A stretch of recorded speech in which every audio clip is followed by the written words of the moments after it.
Hola, hola, ¿qué tal? ¿Cómo te sientes? ¿Cómo estás? ¿Cómo te has estado de ánimo? Me imagino un poco, me responderás cansado, desganado, desmotivado, triste, aburrido. Espero que no, pero algunos suelen responder así. Por eso que implica de alguna manera con el tema que vamos a tocar hoy día. Precisamente tiene que ver con las funciones del lenguaje, el estado de ánimo, ¿no? Que nosotros manifestamos en algún momento, pues lo vamos a decirlo, ¿no? Lo vamos a transferir. Pero para ello, nosotros tenemos que prácticamente conocer qué cosa es la función del lenguaje, qué cosa, cuál es la función más importante, principal del lenguaje, es la de comunicarse. El ser humano tiene esa particularidad específica de comunicarse, ¿no? Y a su vez tiene pues otras funciones en las cuales nos vamos a adentrar hoy día precisamente. En eso estamos y los voy a presentar. Pero antes de adentrarnos en lo que viene a ser la función del lenguaje, me gustaría contarles qué funciones van a intervenir acá, ¿no? ¿Cómo diferenciar esas funciones? Tiene que ver con el propósito del emisor hacia el receptor o del comunicante, de los hablantes, ¿no? Va a ser el propósito. No todas las formas son iguales, no todos los propósitos se transmiten de la misma manera, ¿no? Eso es precisamente lo que vamos a aclarar. ¿Cuáles son esos propósitos? ¿Cómo diferenciarlos? Vamos a hablar un pequeño ejemplo. Un joven le escribe a través de WhatsApp a su compañero, a su amigo, ¿no? Y le dice, me siento aburrido, nostálgico, triste, compungido, desanimado. Luego le agrega, ¿no? Estoy como encadenado, encerrado entre cuatro paredes. Finalmente le cierra y le dice, ¿pueden llamarme más tarde? Escuchen, ¿no? Escucharon eso. Ahí, en esas oraciones que ha transmitido el amigo en mención, aplicó tres funciones. Tres funciones. En la primera, cuando dice, me siento triste, desganado, desmotivado, tiene que ver con el sentimiento, con la emoción, con el estado de ánimo, ¿no? Y ese se llama la función expresiva.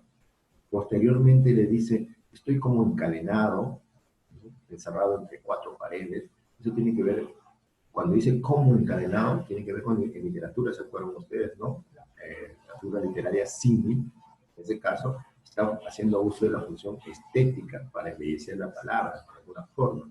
Y finalmente cierra con la parte donde dice, ¿puedes llamarme más tarde? Le dice al amigo, al receptor. El receptor ahí aplicando qué cosa, la función apelativa, ¿no? Que quiere que posteriormente pues el amigo le vaya a llamar, ¿no? Eso es más o menos lo que estamos viendo. Ahora vamos a adentrarnos un poco en lo que es básicamente esto de la función del lenguaje. Bienvenidos entonces, vamos a entender un poco lo que significa esto, ¿no? La definición nos dice, se ha dicho que el lenguaje es un instrumento de la comunicación. Ojo, es un medio de la comunicación del lenguaje, ¿no? Que nos permite a nosotros, pues, comunicarnos. Quiere decir que el lenguaje es usado intencionalmente y según la orientación de dicha información manifestada por el emisor. Se distingue, dice lo siguiente, donde se reconocen las seis funciones. Las tres primeras fueron propuestas por Carl Euler y estas funciones vamos a verlo ahora, cuáles son, ¿no? Esto en las funciones, ojo, como se dijo al inicio, tiene que ver con el propósito del emisor para comunicarse. ¿Cuál es la forma? ¿Qué lo quiere hacer? ¿Qué lo quiere plantear? Y vamos a ver entonces los casos. Funciones principales o básicas, según Carl Euler, ¿no? Las tres funciones que vamos a ver. Una tiene que ver con la función referencial o representativa. Aquí se enfoca básicamente en las informaciones concretas que pueda dar, en este caso, el emisor, ¿no? Hechos reales, concretos, objetivos, ¿no? Puede ser presente, pasado, futuro, informaciones, ¿no? De lo que pasa cotidianamente. Además, también podemos agregarle que enfoca temas científicos, ¿no? Temas que tienen que ver también con las investigaciones de este tipo. Veamos pues, ¿qué nos dicen? Función representativa o referencial. Aquí se refleja una realidad concreta que da referencias sobre diversos aspectos del mundo objetivo. Esta función se aprecia en el lenguaje científico también. El mundo objetivo, ya lo dije, es el mundo real, concreto, lo que se puede observar. Vamos a ver los ejemplos. Ella vive en la cuadra 10 de la avenida Marsal. Es una información, ¿no? Puede decir, ella toma el bus número 10 para irse a su casa, estás informando, ¿no? Nosotros cenaremos a las 8 de la noche, estás informando, es una información representativa organizacional que tiene que ver con el contexto, la realidad en la que te encuentras. Esto lo digo porque luego vamos a relacionar con los elementos de la comunicación. Otro ejemplo, los eritrocitos se fabrican en la médula roja de los huesos y el vaso. Los destruye cuando están viejos. Y esto tiene que ver con este aspecto que está bien. Se aprecia en el lenguaje científico, ¿no? Esto ya es un lenguaje médico, técnico, científico, en la cual también se emplea esta función representativa. Veamos aquí, más reforzando con estas imágenes. Dice, la excursión será el próximo jueves. El autobús saldrá a las 9 y volveremos a las 6:30 de la tarde. Pura información, ¿no? ¿Cuándo será? ¿En qué se irán? ¿A qué hora regresarán? Es información pura. Vamos a ver luego. El siguiente, tener una función expresiva o emotiva. Acá tiene que ver lo que manifestamos en el ejemplo del compañero. Como dice, me siento triste, aburrido, en esos términos. ¿Qué tiene que ver? El estado de ánimo, puede ser también las emociones, el sentimiento, cómo voy a transmitir yo el mensaje, ¿no? Cómo voy a expresarme. Esa función es expresiva o emotiva. A ver qué nos dice. Cuando el hablante manifiesta sus estados anímicos, estados de ánimo, alegría, dolor, sorpresa, ¿no? Es decir, expresa o traduce el aspecto subjetivo del emisor. ¿Y qué cosa es lo subjetivo? Lo interior, ¿no? De la posición interior que tiene cada uno de ver las cosas. Para mí, por ejemplo, yo digo, me siento alegre. Yo me siento alegre, pero tú de repente no, porque es algo que uno mismo lo puede sentir, ¿no? Dentro de eso, de uno que le corresponde, ¿no? Ejemplos. ¿Qué lindo te ves? Le dices tú a una chica, ¿no? A una persona, en este caso. Para mí me puede parecer linda, de repente para otra persona no, porque es desde el punto de vista que lo veo, el aspecto subjetivo, como estamos hablando, ¿no? Y luego vemos, me gustaría ser un gran futbolista, me gustaría ser una posibilidad que se pueda dar en este caso, ¿no? De ser, pero estás hablando ahí de lo que te gustaría de acuerdo a tu estado de ánimo, a lo que tú quieres, obviamente. Y acá otra imagen que tenemos, ¿no? Función expresiva. ¿Qué dice acá el emisor? Por fin se terminaron las clases. Hoy ya quisieran ustedes mencionar eso y decir ya, ¿no? Cuando recién estamos ya un mes ahí trabajando. Pero acá estamos por fin, ¿no? Ese es un estado de ánimo, de alegría, obviamente, que muchos ya quieren tener vacaciones. Y acá otra, pues, donde expresa sentimiento, ¿no? Enfado, alegría, amor, ¿no? Amor hacia la pareja, al papá, la mamá, el hermano, la hermana, el amigo, al compañero, el afecto, ¿no? Cariño, entonces, forma expresiva, no función. Luego tener una función apelativa o conativa. Esto cuando el emisor se dirige hacia el receptor pidiéndole, solicitándole, mandándole, rogándole algo para que el receptor cambie de actitud o actúe ante el pedido del emisor. Luego dice, el hablante tiene como objetivo modificar el comportamiento del receptor, pues el mensaje va dirigido hacia él a través de una orden o súplica. Vamos a ver los ejemplos. Puedes callarte, está ordenando, puedes callarte. Si yo te digo a ti, cierra el micrófono, hay interferencia, no escucho bien, estoy dando una orden, ¿sí? Si tú le dices a tu papá, papá, por favor, dame 5 soles, necesito, urgente. Estás pidiendo, ¿no? Como emisor al receptor, ahí tu papá es el receptor y ahí estás tú empleando la función apelativa o conativa. Damos un ejemplo. Chicos, vamos todos a almorzar. El receptor puede ser uno, singular, puede ser varios, plural. Como dice, vamos todos. Entonces, el emisor les pide a todos, ¿no? Algo, les está asustando que van a ir a almorzar. La imagen, acá sobre todo nos centramos, dice, tienes ya que venir. Tienes que venir ya, le dice la amiga a la otra, seguramente, ¿no? O al amigo, en todo caso, está indicando una orden. Necesita ya imperativamente que esté a su lado. Necesita un trabajo que le habrá dado, seguramente. Seguimos con la siguiente función. Funciones secundarias o complementarias. Aquí interviene, pues, Roman Jakobson, ¿no? Roman Jakobson se le da, digamos, algunos estudiosos le dan pues, las 3 siguientes funciones que nos corresponden. Pero aquí lo vamos a enfocar con 2. La última le pertenece a otro personaje que vamos a nombrar luego. Tenemos entonces las funciones secundarias o complementarias. Las primeras eran las básicas, ¿sí? Las más importantes. Ahora vienen las otras que también no dejan de función fática o de contacto, como dicen. Cuando utilizamos el lenguaje con la finalidad de establecer la comunicación o prolongarla para verificar que el circuito funcione. Ustedes han observado a los profesores cuando suben al estrado, por ejemplo, y agarran el micrófono en las formaciones y dicen, hola, hola, 1, 2, 1, 2, 3, probando, aló, aló, hola, hola, ¿no? Eso es verificar que el canal, el medio que me va a servir, que va a servir para comunicarse, esté bien, que pueda hacer la comunicación como uno quiere.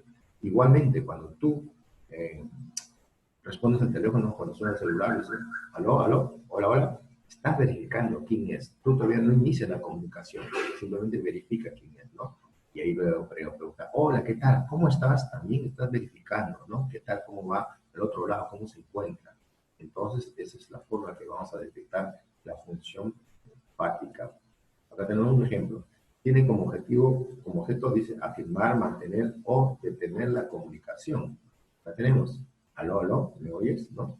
Entonces va a verificar que el circuito funcione en el teléfono acá, ¿no? ¿Me oyes? Cuando estás tú hablando por teléfono, a veces hay interferencia, ¿me oyes? Estás verificando si te escucha o no te escucha, si el canal está dable, está de forma correcta, ¿no? Para poder hacer o transmitir la comunicación.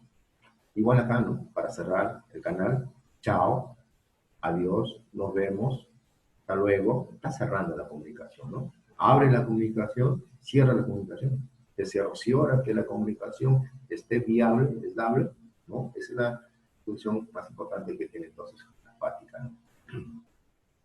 Lo dicho, ¿no? 1, 2, 3, probando el micrófono, el cantante está verificando pues que el canal esté como debe corresponder para dar inicio a cantar o si es hablar al teléfono. Siguiente función metalingüística. Esta es la quinta función. ¿Okay?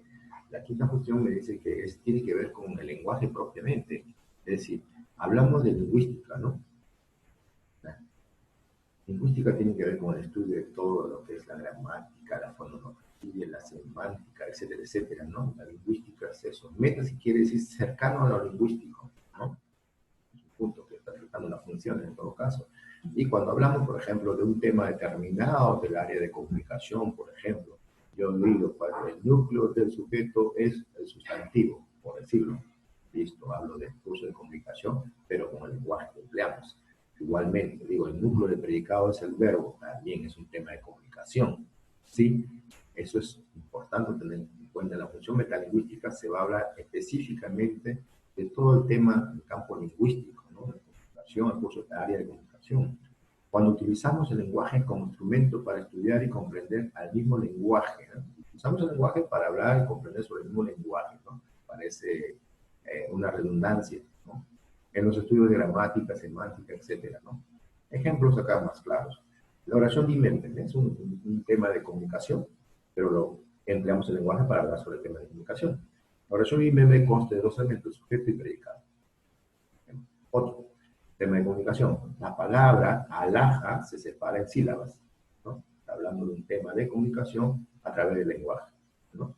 Parece redundancia, repito, pero es lo que estamos enfocando sobre la función metalingüística. Acá tenemos, ¿no?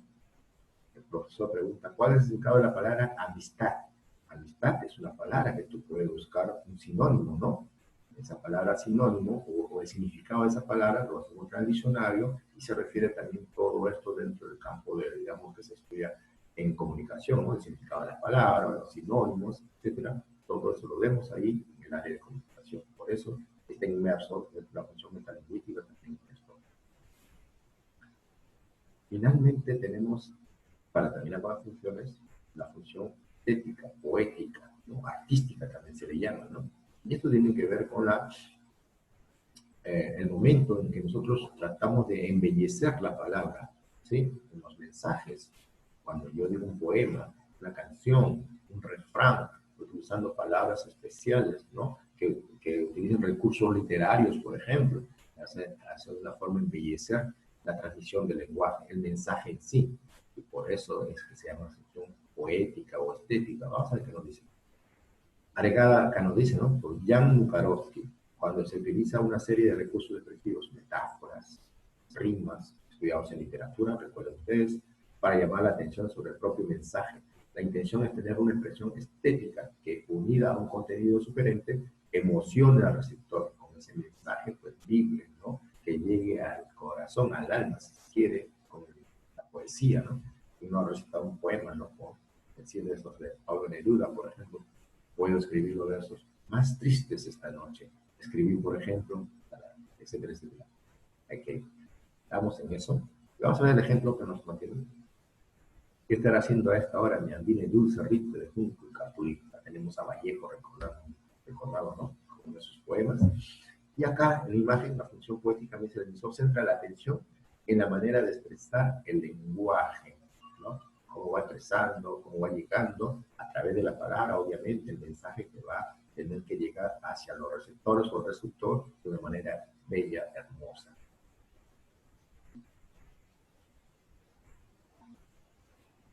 Ahora tenemos un cuadro, un esquema, donde estamos representando la función del lenguaje, pero que a su vez se relaciona con los elementos de la comunicación. Esto es biunívoco, ¿no? Se relaciona elemento con función, elemento de la comunicación con función del lenguaje. Tenemos ahí todo lo que está con fondo marrón, vienen a ser las funciones del lenguaje que acabamos de ver, y lo que está con negrita debajo de las funciones vienen a ser los elementos de la comunicación. Entonces, la función expresiva, ojo, la función expresiva tiene que ver con el emisor, porque yo soy el que transmito mi emoción, mi sentimiento. ¿Hacia quién? Hacia el receptor, ¿no? Para pedir, apelar algo. A veces sucede eso, ¿no? Entonces, por eso se dice que el receptor se relaciona con la función apelativa. ¿Y en qué medio, en qué lugar, en qué contexto, ¿no? Esto es donde se va a dar, por ejemplo, la información, la función representativa. ¿Y para qué? Para transmitir mensajes de una manera, digamos, en la función poética se relaciona con mensajes, digamos, por lo que se transmite el lenguaje de una manera más hermosa, más bella, ¿no? Para llegar al corazón, al alma del receptor. ¿A través de qué? De un medio, que es el canal, para verificar, ¿no? Para verificar a través de la función fática si ese canal está estable, está funcionando como se quiere. Y vamos a utilizar un código, el idioma, el lenguaje, que se relaciona con la función metalingüística que hace el estudio propiamente del idioma, ¿no? Del lenguaje. Bien, jóvenes, de esta manera pues estamos cerrando el tema función del lenguaje. Espero que puedan subir sus materiales a Cubicol, desarrollarlo prácticamente los trabajos que están ahí, las tareas, y poder cumplir. Nos vemos. Gracias.